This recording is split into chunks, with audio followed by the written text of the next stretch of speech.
జీవులందరూ వెళ్ళిపోతుంటారు ప్రయాణం. చిన్న చిన్న చిన్న చిన్న దివ్యల్లాగా చిన్న చిన్న దీపాలు వెలిగినట్టు వెలుగుతూ వెళ్ళిపోతుంటారు.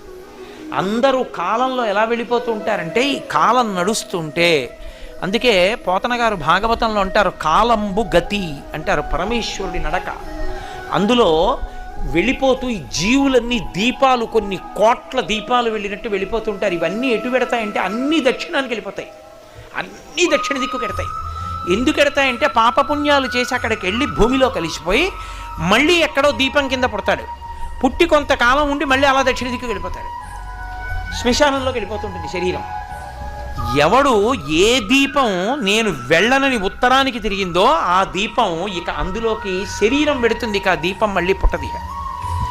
అలా తిరగాలంటే ఉత్తరానికి ఎవరి ముందు కూర్చుంటే తిరుగుతుందో తెలుసా? ఒక్క దక్షిణామూర్తి ముందే.